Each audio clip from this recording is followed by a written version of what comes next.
তিন ম্যাচ সিরিজের প্রথম টি-20তে মুখোমুখি বাংলাদেশ ও নিউজিল্যান্ড। দল নিয়ে আত্মবিশ্বাসী লিটন, সিরিজ জয়ে চোখ টাইগারদের। সামাজিক মাধ্যমে নতুন গুঞ্জন, আইসিসির পরিচালক বুলবুল বোর্ড ভেঙে যাওয়ার পরও আইসিসির ওয়েবসাইটে কেন তার নাম?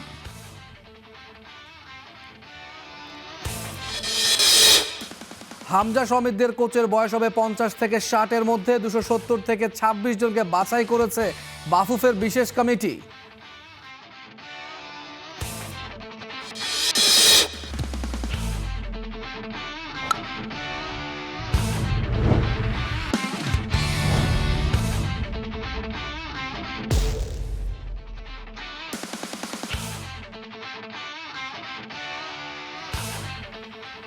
প্রতিটা ম্যাচ, প্রতিটা মুহূর্ত, জয়ের উল্লাস আর হারের নীরবতা। মাঠের খেলা, টেবিলের খেলা, আবেগ, অ্যাকশন আর বিশ্লেষণ। খেলা যেমন, খবর তেমন গরমাগরম। Welcome to Star Play. সঙ্গে আছি আমি তৌহিদুল ইসলাম। শুনছিলেন শিরোনাম, এবারে বিস্তারিত। 3 ম্যাচ সিরিজের প্রথম টি-20তে টস জিতে ফিল্ডিংয়ে বাংলাদেশ। ফ্লাইট লেফটেন্যান্ট বীরশ্রেষ্ঠ মতিউর রহমান স্টেডিয়ামে সিরিজের ট্রফি উন্মোচন করেছেন দুই অধিনায়ক। ওয়ানডে সিরিজ জিতে দারুণ আত্মবিশ্বাসী টাইগাররা। গতকাল অনুশীলনেও মিলেছে তার প্রমাণ। 2028 টি-20 বিশ্বকাপ সামনে রেখে দলের পরিকল্পনা করেছেন ক্যাপ্টেন লিটন। তাই একাদশ নিয়ে হতে পারে কিছুটা এক্সপেরিমেন্ট। দুই আনক্যাপড সাকলাইন ও রিপন মণ্ডলকে সুযোগ দেওয়ার আভাস দিয়েছেন টাইগার ক্যাপ্টেন। নিউজিল্যান্ডের অবশ্য জয় পরাজয় নিয়ে তেমন চাপ নেই, পুরো দলটাই আছে এক্সপেরিমেন্টে।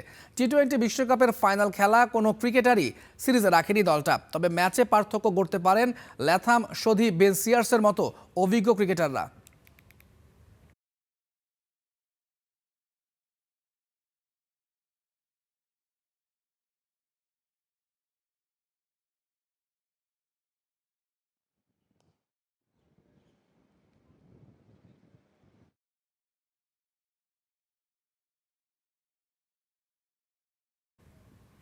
চট্টগ্রামে রয়েছেন সহকর্মী রেদওয়ান শাওন। সবশেষ খবর জানতে সরাসরি চলে যাচ্ছি তার কাছে।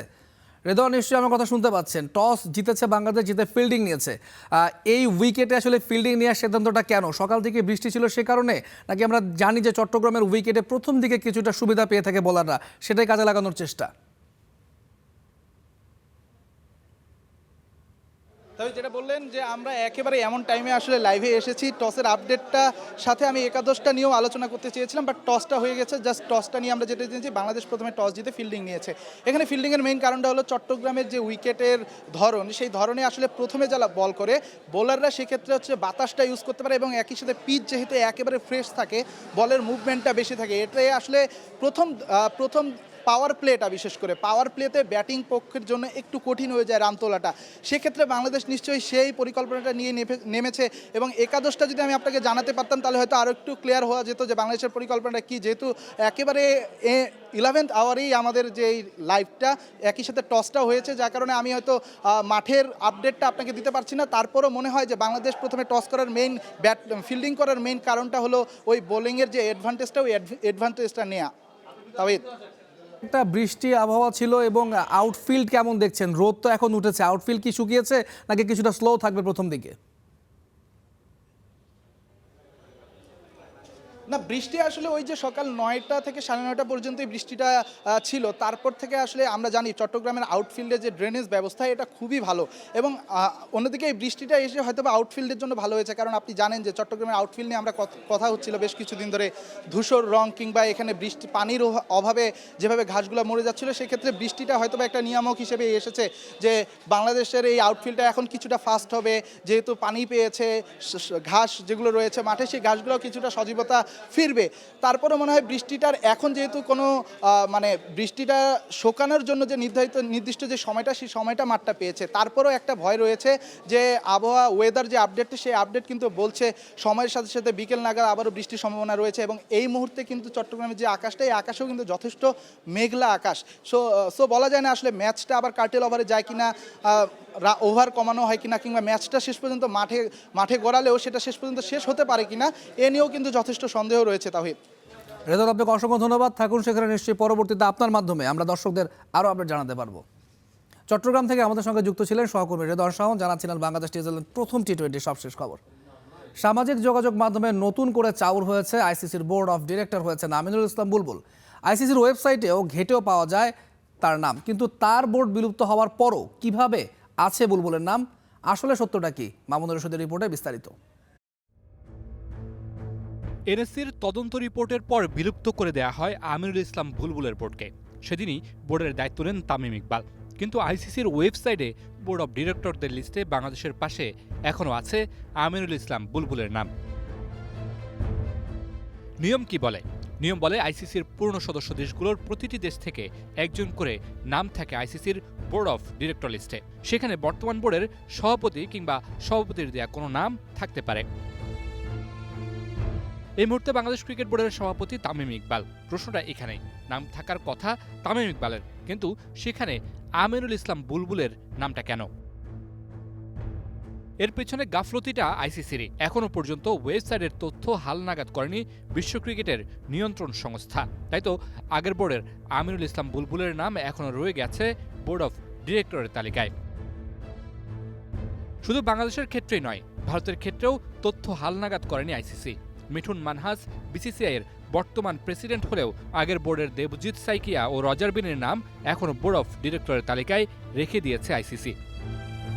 সাধারণ মানুষ বিভ্রান্ত হওয়ার অন্যতম কারণ আইসিসির তথ্য হালনাগাদ না করা। বিশ্ব ক্রিকেটের নিয়ন্ত্রণ সংস্থার এমন অবহেলায় প্রশ্ন উঠছে তাদের পেশাদারিত্ব নিয়েও। পরবর্তী বোর্ড সবার পর হয়তোবা তথ্য হালনাগাদ করবে ICC. Mamunur Rashid, star news. পাকিস্তানের বিপক্ষে 2 ম্যাচ টেস্ট সিরিজের প্রথম টেস্টের দল ঘোষণা করেছে বাংলাদেশ। 2 আনক্যাপড তানজিদ তামিম এবং অমিত হাসান প্রথমবারের মতো ডাক পেয়েছেন টেস্ট স্কোয়াডে। যে মে মাসের শুরুতে বাংলাদেশে 2 টেস্ট খেলতে আসবে পাকিস্তান, 8 থেকে 12 মে মিরপুরে হবে প্রথম টেস্ট। নাজমুল হোসেন শান্তর অধীনে প্রথম টেস্টের স্কোয়াডে ডাক পেয়েছেন তানজিদ তামিম ও অমিত হাসান। ফার্স্ট ক্লাস ক্রিকেটে 49 ম্যাচ খেলা অমিতের গড় 49। এছাড়াও স্কোয়াডে ফিরেছেন তাসকিন আহমেদ ও শরীফুল ইসলাম এবং 1 বছর পর দলে ফিরেছেন স্পিনার নাইম হাসান। 16 মে থেকে সিলেটে শুরু হবে দ্বিতীয় টেস্ট। লেস্টার ছেড়ে শেফিল্ড ইউনাইটেডে পাড়ি জমাতে পারেন হামজা দেওয়ান চৌধুরী। তাকে ঘিরে ব্যাপক আগ্রহ রয়েছে চ্যাম্পিয়নশিপ লিগে খেলা ক্লাবটির। এর আগে লোনে শেফিল্ডের জার্সিতে খেলেছেন হামজা। তখন থেকেই হামজার নজর ক্লাবটির উপর। তাকে কিনতে 2 জন ফুটবলার বিক্রি করারও পরিকল্পনা করছে শেফিল্ড ইউনাইটেড। কঠিন সময়ের সামনে দাঁড়িয়ে হামজা চৌধুরী। সময়ের দোলাচলে পেন্ডুলামের মতো দুলছে তার ক্লাব ভাগ্য। একদিকে লেস্টারের প্রতি অগাধ আনুগত্য ও ভালোবাসা, অন্যদিকে উজ্জ্বল ভবিষ্যতের তীব্র আকাঙ্ক্ষা। আগামী মৌসুমে কি তৃতীয় স্তরের লিগে লেস্টারের জার্সিতেই লড়াই করতে হবে তাকে, নাকি চ্যাম্পিয়নশিপের আলোয় নতুন করে ঝলমল করে উঠবেন এই প্রতিভাবান মিডফিল্ডার? লেস্টার খারাপ করলেও তাদের ফুটবলারদের নিয়ে আগ্রহ রয়েছে বেশ কিছু দলের, আর সেই দলগুলোর মধ্যে অন্যতম শেফিল্ড ইউনাইটেড। চ্যাম্পিয়নশিপ টেবিলের মাঝামাঝি অবস্থানে থেকে মৌসুম শেষ করার দ্বারপ্রান্তে থাকা এই ক্লাবের নজর এখন 3 লেস্টার তারকার দিকে, যাদের মধ্যে হ্যারি শাউটার এবং হামজা চৌধুরী গত মৌসুমে ব্রামাল লেনে ধারে খেলে দারুণ স্মৃতি গড়েছিলেন। শাউটার শেষবার শেফিল্ডের হয়ে মাঠে নেমেছিলেন, আর হামজা চৌধুরী গত মৌসুমের দ্বিতীয়ার্ধে ধারে এসে প্লে অফ অভিযানের প্রতিটি মিনিটই খেলেছিলেন অক্লান্ত পরিশ্রম ও অদম্য মনোবলে। মাঝমাঠের লড়াকু সেনানী হিসেবে তিনি শুধু খেলেননি, পুরো দলের প্রাণ হয়ে উঠেছিলেন। সেই পারফরমেন্স এখনও অনেকের হৃদয়ে জ্বলজ্বল করছে। তবে এখনও লেস্টারের সঙ্গে চুক্তিবদ্ধ থাকায় এবং প্যারাশুট পেমেন্ট না পাওয়ায় শেফিল্ডের জন্য তাদের দলে ফেরানো কঠিন হতে পারে। আর্থিক সীমাবদ্ধতার কারণে ট্রান্সফার উইন্ডোর শেষ দিকে লেস্টার কম দামে তাদের ছাড়তে বাধ্য হতে পারে বলে ধারণা করা হচ্ছে। এই গ্রীষ্মে শেফিল্ড ইউনাইটেডের মূল টার্গেট লোন, ফ্রি ট্রান্সফার এবং স্বল্প খরচের চুক্তি। তবে সাইড পিক ও গুস্তাভো হ্যামেরকে বিক্রি করে অর্থ তোলার পরিকল্পনা রয়েছে, আর সেই অর্থ দিয়েই মূলত লেস্টার তারকা হামজা চৌধুরীকে টার্গেট করছে ক্লাবটি। একজন এমন মিডফিল্ডার যিনি মাঠে শুধু দক্ষতা নয়, হৃদয় ঢেলে দেন। চলতি মৌসুম শেষে লেস্টারের মূল দলের 31 ফুটবলারের মধ্যে ক্লাব ছাড়ছেন অর্ধেকেরও বেশি। খোদ হামজাদের কোচ গ্যারি রুয়েটের ধারণা, লোনে আসা কমপক্ষে 10 জন সিনিয়র ফুটবলার এবার সরে যাবেন। এছাড়াও প্রিমিয়ার লিগের স্বপ্ন নিয়ে আসা বেশ কিছু ফুটবলারও খেলতে চাইবেন না তৃতীয় স্তরে। মাথার ওপর চেপে বসা ঋণের বোঝা এবং লিগ ওয়ানের পারিশ্রমিক সীমাবদ্ধতা, সব মিলিয়ে লেস্টার বাধ্য হয়েই বেশি বেতনের ফুটবলার বিক্রি করবে। সেক্ষেত্রে ক্লাবটির অন্যতম সেরা মিডফিল্ডার হামজা চৌধুরীর নামও আসতে পারে। তৌহিদুল ইসলাম, স্টার নিউজ। 17 বছর নিভু নিভু জ্বলতে থাকা বগুড়ার আরেকটি নাম শহীদ চান্দু স্টেডিয়াম। স্মারক বইয়ের পাতায় এটি ছিল টাইগারদের লাকি ভেন্যু। শ্রীলঙ্কাকে হারিয়ে যেখানে বিশ্বকে তাক লাগিয়ে দিয়েছিল বাংলাদেশ, সেই বগুড়ার শহীদচন্দ্র স্টেডিয়াম আজ অবহেলা আর জরাজীর্ণতার প্রতিচ্ছবি। দীর্ঘ 16 বছরের বেশি সময় ফ্লাড লাইট জ্বলে না, নেই আধুনিক ড্রেনেজ ব্যবস্থাও। ফলে বৃষ্টি হলেই ম্যাচ পরিত্যক্ত হওয়া এখন নিয়মিত চিত্র। ক্রীড়া সংশ্লিষ্টরা বলছেন, উন্নয়ন এবং সংস্কারের কাজ শুরু করা হলে অন্তত 1.5 থেকে 2 বছর সময় লাগবে আন্তর্জাতিক ম্যাচ ফেরাতে। বগুড়া থেকে বিস্তারিত জানাচ্ছেন জজিব হোসেন প্রতীক।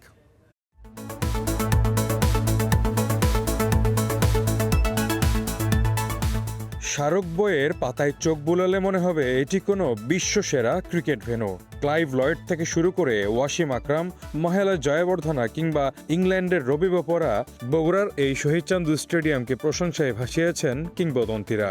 পাকিস্তানের কিংবদন্তি বোলার এবং সাবেক ক্যাপ্টেন ওয়াসিম আকরামের ভাষায় এটি ছিল একটি বিউটিফুল গ্রাউন্ড। আর ভারতের রবি শাস্ত্রী মুগ্ধ হয়েছিলেন এর উইকেট দেখে। অথচ একসময়ের লাকি ভেন্যু হিসেবে পরিচিত এই মাঠ অবহেলা আর অবকাঠামোগত সংকটের এক করুণ প্রতিচ্ছবি। এই মাঠে শ্রীলঙ্কার মতো পরাশক্তিকে হারিয়ে বিশ্বকে তাক লাগিয়ে দিয়েছিল বাংলাদেশ। আন্তর্জাতিক স্বীকৃতির পর 5টি ওয়ানডের 4টিতেই জয় আসায় এই মাঠটি হয়ে উঠেছিল টাইগারদের আশীর্বাদ। কিন্তু 16 বছর ধরে এখানে জ্বলে না ফ্লাড লাইটের আলো। সম্ভাবনা যেখানে আকাশচুম্বী, বাস্তবতা সেখানে নতুন সরকারের দিকে তাকিয়ে। দীর্ঘ বিরতির পর আফগানিস্তান অনূর্ধ্ব-19 দলের বিপক্ষে যুব সিরিজ দিয়ে প্রাণের স্পন্দন ফেরার কথা ছিল, কিন্তু আধুনিক পানি নিষ্কাশন ব্যবস্থা না থাকায় বৃষ্টিতে পরিত্যক্ত হয় দ্বিতীয় ওয়ানডে। NCL T20ও আলোর মুখ দেখেনি এই কারণেই। আমাদের এই বগুড়ার উইকেটটা সারা বাংলাদেশের ভিতর one of the best wicket, এরকম একটা উইকেট নাই। আমাদের বগুড়া শহীদচাঁদ স্টেডিয়ামে আবার ইন্টারন্যাশনাল ম্যাচ ফিরবে এবং হচ্ছে যে এখান থেকে আরও বগুড়া থেকে আরও ভালো ভালো প্লেয়ার হচ্ছে যে বের হবে। আন্তর্জাতিক মাঠ হিসেবে যদি এটাকে যদি পুনরায় আমরা আবার যদি দেখতে চাই, সেক্ষেত্রে আপনার ড্রেনেজ সিস্টেম এবং ফিল্টার সিস্টেমটা অবশ্যই আপগ্রেড করা উচিত। যখন আওয়ামী লীগ সরকার আসলো, তারপরের থেকে এখানে কোনো আন্তর্জাতিক খেলা নাই এবং কোনো সংস্কার নাই। রাজনীতির অঙ্গনে থাকুক, খেলাধুলা। সরকার পরিবর্তন হোক আর সরকার থাক, যে সরকারই থাক, রাজনীতিমুক্ত ক্রীড়াঙ্গন। গত 13 এপ্রিল বর্তমান সরকারের ক্রীড়া প্রতিমন্ত্রী আমিনুল হক পরিদর্শনে গেছেন এই ভেন্যুটি। ফ্লাড লাইটের সংস্কার আর ড্রেনেজ ব্যবস্থার উন্নয়ন না হলে আন্তর্জাতিক ম্যাচ আয়োজন করা কি আদৌ সম্ভব, নাকি প্রতিশ্রুতিতেই থেকে যাবে 17 বছর অবহেলিত এই লাকি গ্রাউন্ড? খেলাধুলা যেটা ছিলই না, সেটা আগামী জুলাই থেকে শুরু হবে। তার পূর্বে এখানে যা সংস্কার, সেটি সংস্কার তারা করে দেবেন। আর আন্তর্জাতিক ভেন্যু জন্য যে আমূল একটা পরিবর্তন করতে হবে, সেই কাজটি তারা জুলাইয়ের পরে শুরু করবেন। ক্রিকেট প্রেমীদের প্রত্যাশা 17 বছরের অন্ধকার ঘুচিয়ে আবার ফ্লাড লাইটের আলোয় আলোকিত হবে শহীদচাঁদ স্টেডিয়াম। জজিব হোসেন প্রতীক, স্টার নিউজ, বগুড়া। এই মুহূর্তে যেতে চাই বগুড়ায়। শহীদচাঁদ স্টেডিয়াম সংস্কারের বিষয়ে বিস্তারিত জানতে চাই। আমাদের সাথে যুক্ত রয়েছেন বাংলাদেশ জেলা ও বিভাগীয় ক্রীড়া সংগঠক অ্যাসোসিয়েশনের সদস্য সচিব সৈয়দ আমিনুল হক জামান সজল। জনাব জামান সজল, নিশ্চয়ই আমাকে শুনতে পাচ্ছেন। বেশ কিছুদিন ধরেই আলোচনায় রয়েছে বগুড়ার শহীদচাঁদ স্টেডিয়াম। কিছুদিন আগেও ক্রীড়া প্রতিমন্ত্রী পরিদর্শনে গিয়েছিলেন, তিনিও আশ্বাস দিয়েছেন। সেখানকার সংসদ সদস্য যিনি আছেন তিনিও বলছেন অতি দ্রুতই কাজ শুরু হবে। আসলে এসব আশ্বাসের সঙ্গে বাস্তবতার মিল কতটুকু দেখছেন? ধন্যবাদ আপনাকে। আসলে আমাদের বর্তমানে যে আমাদের মন্ত্রী মহোদয় অলরেডি আমাদের এখানে শহীদচাঁদ স্টেডিয়ামটা উনি ভেন্যু পরিদর্শন করে গিয়েছেন। ইনশাল্লাহ আপনি তো দেখতেই পাচ্ছেন, বর্তমান সরকার ক্রীড়ার ক্ষেত্রে যথেষ্ট তারা এখানে করছেন। এবং আমি মনে করি বিগত সরকারের আমলে আমরা বগুড়া শুধু শহীদচাঁদের খেলার জগতে না, আমরা প্রত্যেকটা সেক্টরে আমরা বৈষম্যের শিকার হয়েছিলাম। তো ইনশাল্লাহ আশা রাখি একটা সুসময় এসেছেন। আমাদের প্রধানমন্ত্রী মাননীয় জনাব তারেক রহমান, উনি আমাদের বগুড়ার সন্তান, উনি আমাদের বগুড়ার উন্নয়নে যা যা কিছু করা দরকার উনি আশ্বাস দিয়েছেন আমরা করবেন, তথা সারা বাংলাদেশ সহ আমাদের বগুড়াতেও করবেন। তো আমরা আশা রাখি ইনশাল্লাহ এবার আমরা আন্তর্জাতিক এই শহীদচাঁদ স্টেডিয়ামকে আন্তর্জাতিক ভেন্যু হিসাবে আমরা স্বীকৃতি পাব। এর মধ্যেই আমাদের কিছু NSC এবং বাংলাদেশ ক্রিকেট বোর্ড আমাদের শহীদচাঁদ স্টেডিয়াম ওনারা পরিদর্শন করে গিয়েছেন এবং গত 22 তারিখে আমরা এই জাতীয় ক্রীড়া পরিষদে এনএসি এবং বিসিবির কর্মকর্তারা ওনারা বসেছিলেন এই কিভাবে এই স্টেডিয়ামকে আমরা আবারও আন্তর্জাতিক পর্যায়ে ফিরিয়ে নিয়ে আসতে পারি। তো সেখানে ওইখানে আলাপ হয়েছেন যে আপাতত এইটা একটু সময়ের ব্যাপার, হ্যাঁ, তো হয়তো 1 থেকে 1.5 বছর লাগতে পারে, কিন্তু আগামীতে ক্রিকেট বোর্ড যেটি বিসিবি থেকে ওনারা বলেছেন যে আগামী জুলাই মাসে একটা নারী বিপিএল করার চেষ্টা করছে, সেইটাকে সামনে রেখে যতটুকু স্টেডিয়ামের সংস্কার করা দরকার তারা অলরেডি হাতে নিয়েছেন, তারা করবেন, আশ্বাস দিয়েছেন আমাদেরকে।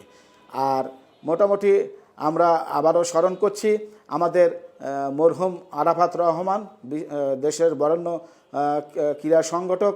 উনি আমাদের এই বগুড়া ওনার প্রচেষ্টাটায় এবং বাংলাদেশের ক্রিকেটের রূপকার আরাফাত রহমান কোকো, উনি এই স্টেডিয়ামকে তার তত্ত্বাবধানে প্রায় 7 মাসের মধ্যেই এই বগুড়া শহীদ চান্দু স্টেডিয়ামকে আন্তর্জাতিক স্টেডিয়াম হিসেবে উনি গড়েছেন এবং স্বীকৃতি পেয়েছেন আইসিসি থেকে ইন্টারন্যাশনাল ভেন্যু হিসাবে। তো বিগত সরকার আমরা খেলাধুলা থেকে বগুড়া একদম বঞ্চিতই ছিলাম ফ্যাসিস্ট সরকার থেকে, তবে আমরা আবারও আশা দেখছি, আমরা বগুড়াবাসী উজ্জীবিত, ইনশাআল্লাহ আগামীতে আমরা এই স্টেডিয়ামে শহীদ চান্দু স্টেডিয়ামে আমরা অবশ্যই আন্তর্জাতিক ভেন্যু দেখব এবং জাতীয় আন্তর্জাতিক পর্যায়ে এখানে খেলা হবে ইনশাআল্লাহ, আমি এই আশা রাখি।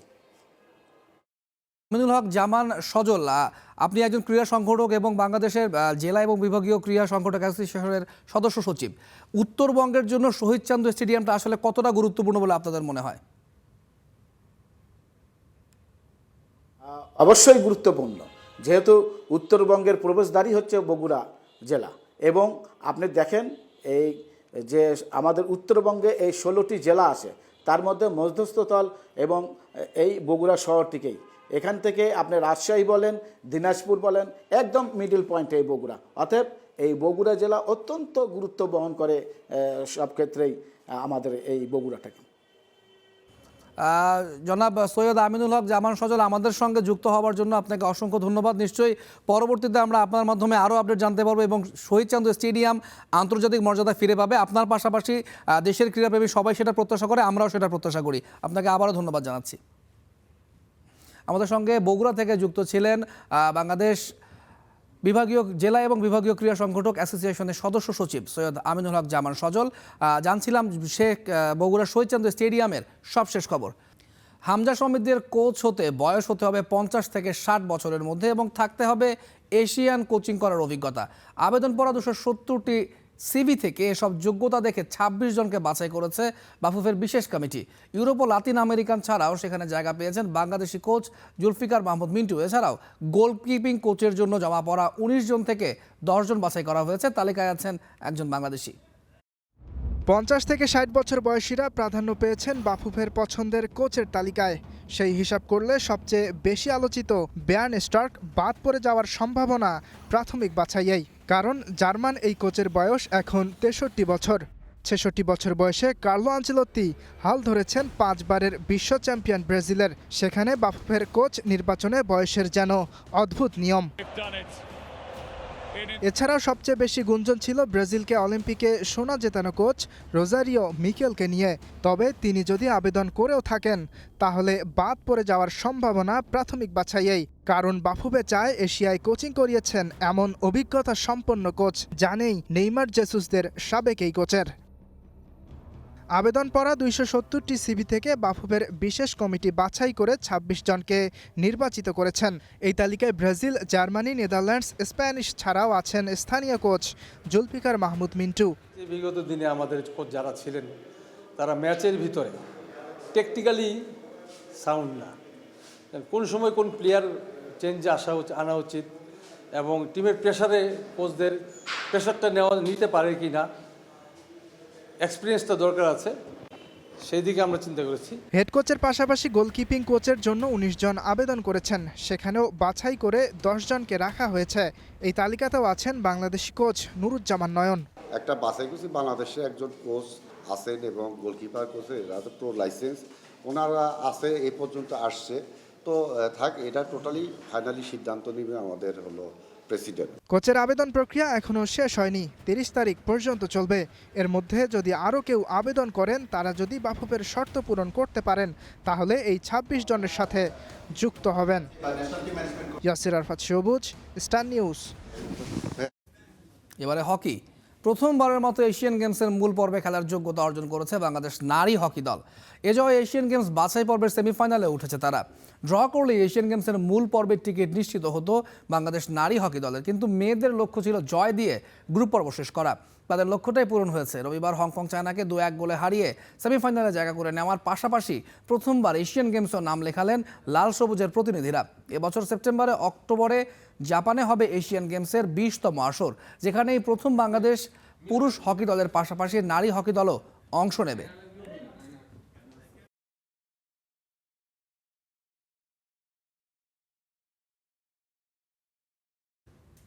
আজকে খেলাও থামবে না, খবরও থামবে না। স্টার প্লের সঙ্গেই থাকুন।